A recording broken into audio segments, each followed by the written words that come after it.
Ugh, guys, I don't feel so good.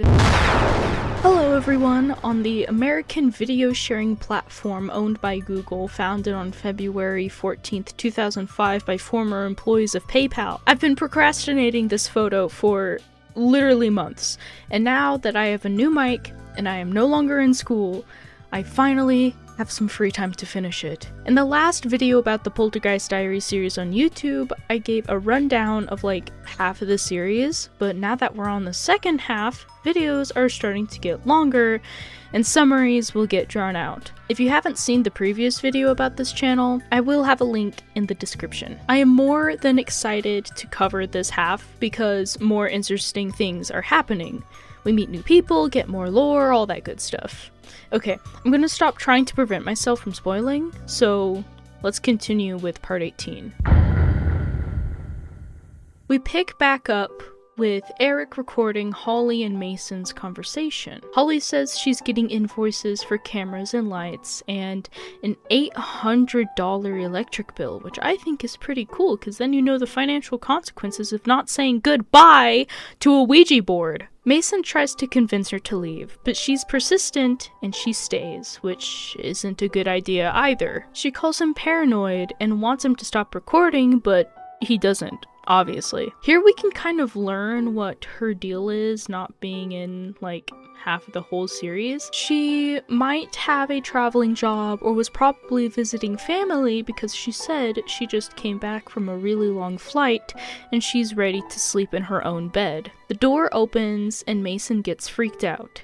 She says it's a draft. She's so sick of the camera, bro. The next day, we get to see her cat! Oh, her kitty cat! Her name is Callie, and we see her like 3 more times throughout the series. She goes shopping and she puts up some blinds while he was asleep because she felt like she was being watched and she wanted her privacy. Holly apparently hasn't gotten good sleep. Later, she tries to mess with Mason's camera, asking him how it works, but he's on the phone with Eric, presumably about Kevin. Mason has to go to the police station for an hour to answer some questions about Kevin. This leaves Holly in the house alone. While he's gone, she records videos of her cat. It sees something, or something behind her draws its attention. Right after, the TV turns off, so already the ghost is messing with her. She was watching Space Jam? She hears footsteps and doors slamming upstairs and gets freaked out. Then she has to fix the pictures above the fireplace and the TV gets messed with again. Mason comes home and notices she's gone, and she's actually just in the bathroom closet. Now he is the one telling her she's paranoid. I guess he was just used to this shit at this point. She says the lights are being messed with. They're flickering on and off. I know they are. Shut up! I don't like you! Mason goes upstairs and finds nothing. While she's taking a bath, she tries to convince him that someone was in the house. We all know who it is. He keeps saying, "Trust me. You're the one who didn't say goodbye to the Ouija board, you idiot." Anyways, that night, Holly gets possessed and sleepwalks. Starting off with the camera in Mason and Holly's room, she's sleepwalking again. She's sleepwalking through the house before Mason wakes up to see her gone. He grabs a camera and searches for her, finding her at the top of the stairs. Would like to note that Holly is the scariest member in the main cast, even when she's not sleepwalking. The next morning, Mason shows her the footage of her getting up and walking around, and she's like terrified of herself, I'm sure. Mason plans on sending the footage to Eric, and he tells her to start using cameras more. It cuts to Holly pulling into the driveway because she was getting cleaning supplies. She records herself cleaning up an insane and disgusting amount of dead flies in the bathroom. She's confused as to how they got in the bathroom and collected in that area. It's actually the same bathroom Kevin left his camera in. I didn't notice that until now, so that's how that connects. She picks up a handful of flies and some tissues and heads downstairs to throw it away. Isn't there a trash can in the bathroom? So she finds out that her cat apparently tore up some toilet paper in the living room. She turns around after collecting a minimal amount of toilet paper and sees the bar stools stacked on top of each other in the kitchen. Holly, don't touch that. They're cursed. They're gonna bite you. Holly is up in the middle of the night because she hears someone calling for her. I think I hear a kid's voice quietly call for her. She tries to get Mason up, but he's like passed out. So she gets up alone and explores, still hearing a little girl calling her name. None of the lights are working. Again, if I had a nickel for every time the lights weren't working, I'd probably have $1. She goes upstairs and sees the attic is opened and climbs the ladder. Why would you do that? She's looking around and finds out that someone has been using the Ouija board. Then there's a loud roar and the house erupts into chaos. Flashing lights, things flying out of cupboards and off tables and shelves, etc. She's yelling for Mason and they both run out of the house. I have to give this series credit. It does look really realistic and is human enough for me to not hate her as much as I did first watching. On the road, Holly explains what happened to Eric. When they stop somewhere for the night, she learns that Eric was actually the one who used the Ouija board. I guess she doesn't know that Mason used it in the first place. I feel like this series would play out very differently if she knew that Mason used it first. Eric says that he was trying to use it to communicate with it to get Kevin back. He says, "We need to face this. That's the same reason Kevin went back." It didn't occur to me at the time, but Eric and Kevin were probably actually friends because they worked for the same group. He also explains how the ghosts know they're scared and fear is what feeds it, to which Mason agrees with, and they all decide to go back. When they arrived at the house, the blinds are all messed up and they're locked out. They managed to go in through the side door and explore. The ghost was pissed. While devastated to see the damage, they decide to stick together and make, quote, camp. It's just like lit candles around the house, and they get ready to try to sleep again for the night. Mason gets up at like 3 a.m. and walks around for a bit while hearing thudding and stuff. He sees something roll down the stairs, looks up to where it came from, and then gets bombarded by several sheets and blankets and whatever else from upstairs. It knocks him out and the video ends.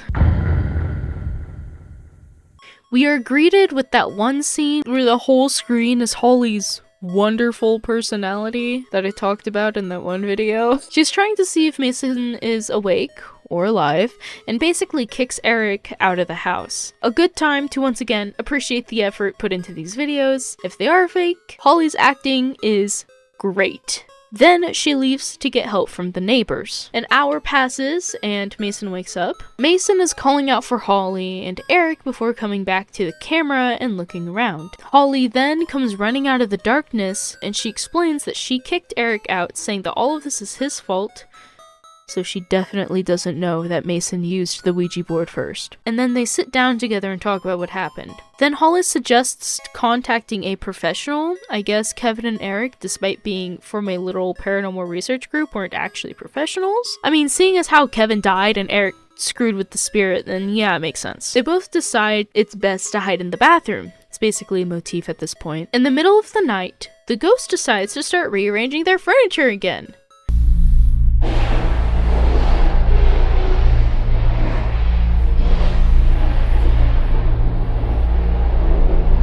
Very loudly rearranging it. Suddenly, Mason sees the lights in the living room turn on from the cracks in the doorway. Hetzlop household win, you guys. After a brief message on the screen, Mason shows us Holly's bruises for when she was running down from the attic.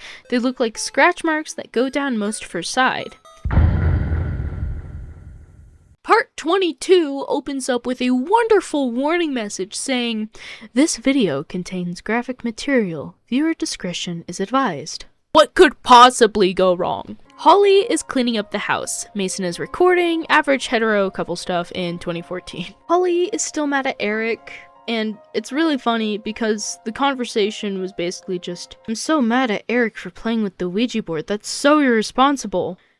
I know. Holly wants someone with good credentials to help them out, and Mason said he'd look it up. Then she yells at him to help her out instead of just recording shit. Holly is getting ready for a bath that night, and Mason says he found someone who can help them with their ghost problem. He then starts explaining to us that he found someone before he hears a weird noise coming from the window. He moves the blinds out of the way to see outside, which is just pitch black because it's always night, and then he walks into the bathroom and Holly doesn't have a shirt. He tells her he's gonna check out back because he thought he heard something, and then finds his living room chandelier swinging back and forth, which means bad in horror movies. Also, the other light in the kitchen is also swinging around. Mason checks outside and finds nothing. Surprise, surprise. And then he goes back inside and looks around more. Mason walks back into the bathroom and finds Holly seemingly disappeared. He checks the room, then the closet, and then suddenly the door behind him shuts, the lights turn off, as we finally hear her struggling in the bathtub. Mason tries to pull her out of the tub, but something is keeping her under the water as best as it can. He pulls her out eventually, and we cut to her wet, shaking self wrapped in a towel as Mason says the new investigator, Gabe, will be showing up as soon as possible. He says that he'll take some photos of the bruises on her neck because Gabe requested everything to be documented. Gabe, the new and more professional paranormal investigator, shows up at their house a couple of nights after the last part. Holly is sick with a fever, but the bruising has gone away a bit. Gabe wants to record a self-tour around the house. This time I can rightfully make fun of him for walking around in the dark because there are lights on downstairs. He goes inside of a crawl space, not the one Kevin died in, and we hear growling? I didn't even notice this the many times that I watched this show, but it's definitely growling and not some air duct ambience. After Gabe goes inside of the crawl space, there was a door being slammed and a zombie-like groan coming from the room that the crawl space was in. He doesn't even seem that scared. I guess he really is a seasoned professional. He comes back out and asks if he's making it angry. Am I making you angry? So he just doesn't have fear. Cool. Next is the attic. He just kind of looks around, asks if anyone's up there, says it feels kind of heavy, etc, etc. After his exploration, Mason shows him the Ouija board and explains how he found it in the attic. He actually admits to Gabe that he used it in the first place. Gabe warns Mason to not even address the spirit directly, else it would get more provoked and hurt him and Holly more. Then he leaves. The next morning, Mason either sets up or checks on the cameras around the house before going to Holly, who is still sick, and she asks for water. She kind of looks more and more depressed, even as she's recovering, and it's pretty reasonable as to why. But when he comes back, Holly's being held up against the wall by her neck, and an invisible force knocks Mason back in the camera he just set up forward before dropping her back on the mattress. As Mason is running through the house to call Gabe, we see that the house is once again destroyed. The power also went out, and Mason's camera is on its last life. They stay like this for 4 days before Gabe comes back with Loretta! Oh my god, yes, she's here, yes, bro, yes! With a psychic/medium named Loretta. They go into the house together and find the two of them huddling in the bathroom. I said this before, but the effects in the series, if fake, are pretty well done for their time. The whole levitation part with Holly is convincing enough that there's a possibility this is real, even though it's probably not. Gabe introduces Mason to Holly and Loretta, saying that he really needed some assistance because this is the most advanced case that he's ever dealt with. Even Loretta says that she's never seen anything on this level before, so their problem is definitely out of the norm. As Gabe leaves to get his stuff out of the car, Loretta explains that she can feel several entities in the house, and the most dominant one is particularly angry at Holly. Loretta finally brings up our favorite guy, Kevin. Loretta says he's not missing. He is present, confirming that he is in fact one of the many entities in the house. She doesn't want to outright say he's like dead, but it's pretty safe to assume so. Even Mason is unnerved by the mention of him being here. Then Loretta does a blessing of the house and says Mason has to follow her without fear or conviction, or else the blessing just won't work. So she starts talking, tossing around salt like the girl boss she is. And later that night, Loretta gets up and starts walking around the house again, trying to feel for anything. She says that upstairs, specifically the attic, has a lot of energy attached to it, but she also starts to get pulled towards the room with the crawl spaces. You know, the one that Kevin died in. She actually goes inside of that crawl space and finds bloody handprints, his name in blood, and some of his belongings, like a phone. We're back with Loretta as she takes Kevin's phone. Gabe also gets up at this time and they startle each other in the crawlspace room. That's what I'm calling it, by the way. Loretta explains what she felt while in the crawlspace while Gabe is preparing Kevin's phone. Once he gets it ready, we're able to see the footage of what really happened to him.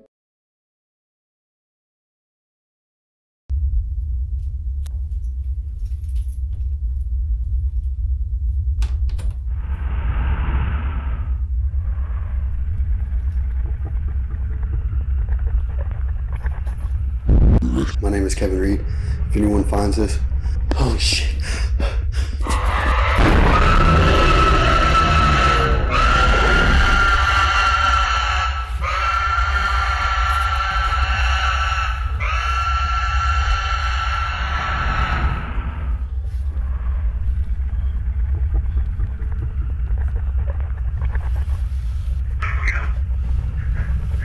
If anybody gets this, I'm Kevin Reed. Shit.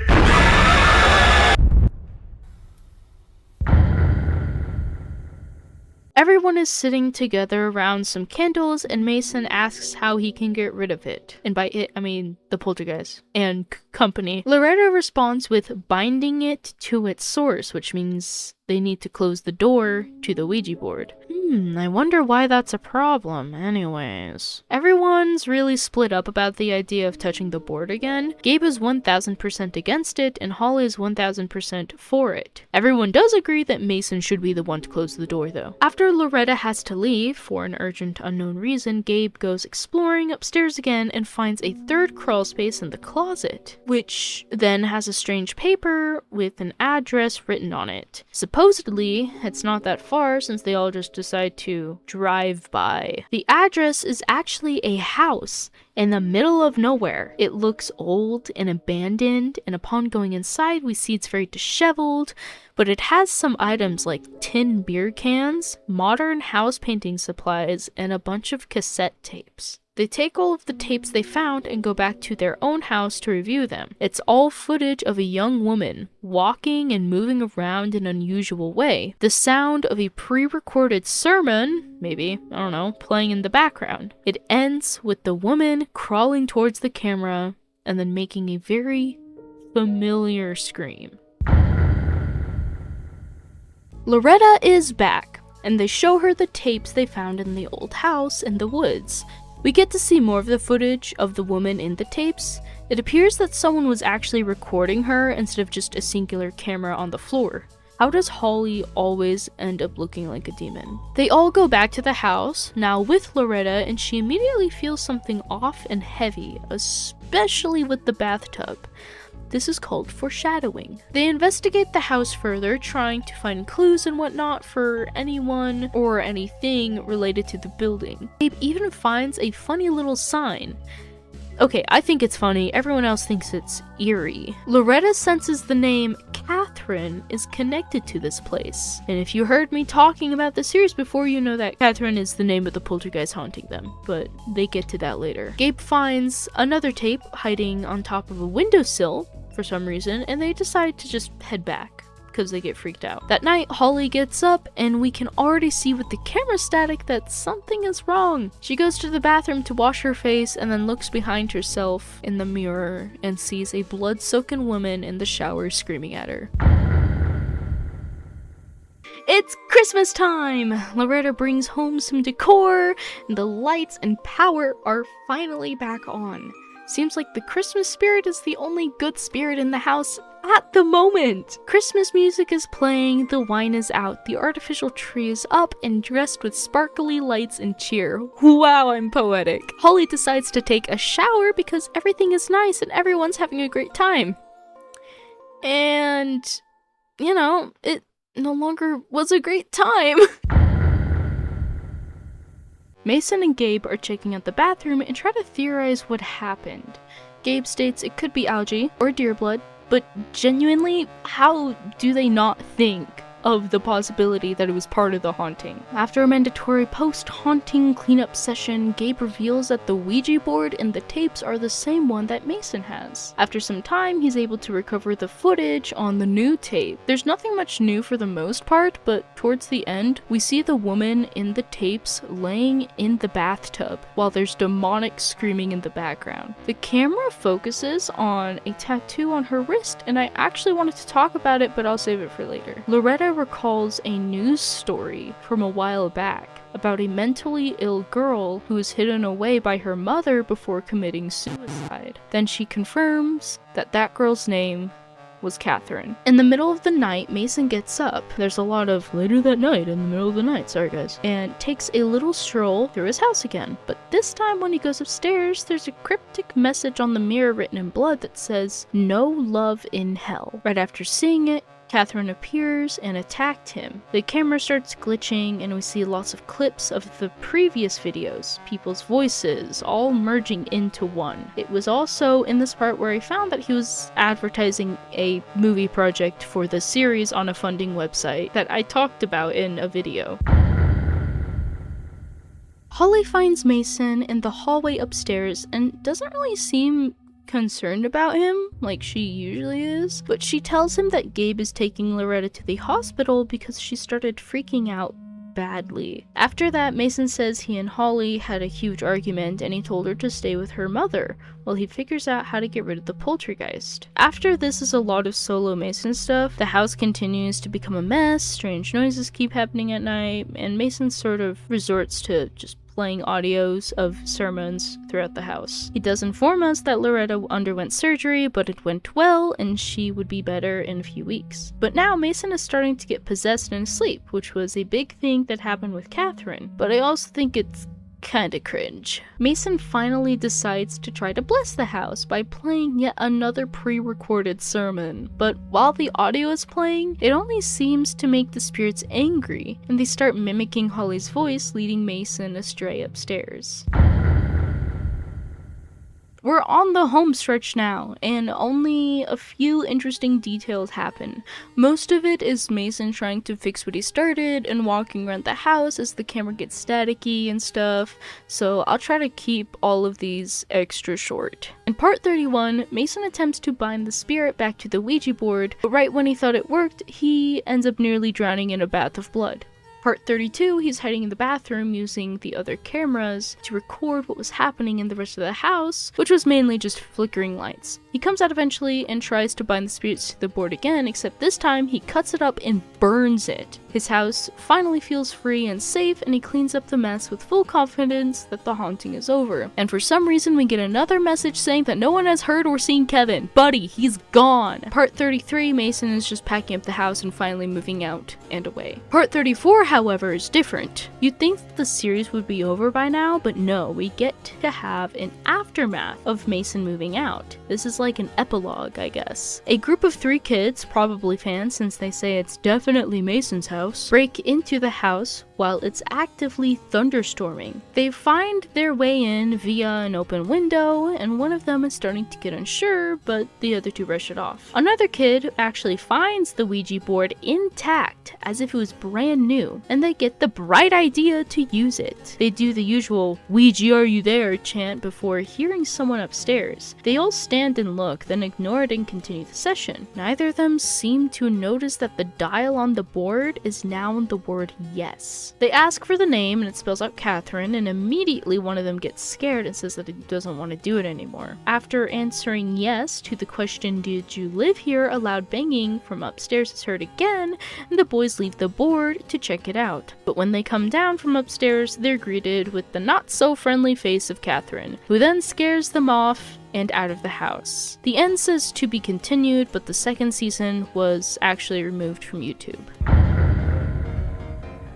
And that's the end of it. There's a few things I want to talk about. Firstly, a review. Now, I'm no certified film critic, but I have watched enough horror movies of the found footage genre to have some strong opinions about this series. The effects were pretty good, I would say. Some of them were a little cliche, like the static and the growling sounds, but overall, the story itself had some good strengths. An investigator going missing, the connection between the poltergeist and a haunting case from years ago, but the biggest flaw, I feel, was the end. Character interaction is my favorite thing in media. A group of friends overcoming a problem together is a great way to send a message and teach us values. Mason pushes Holly away so he can fix his mistake on his own. Yes, it is taking responsibility for his actions, but it was visibly taking a toll on him. I think it would have been more impactful if he had some help finishing the job rather than doing it alone. I also wanted to talk about Catherine's tattoo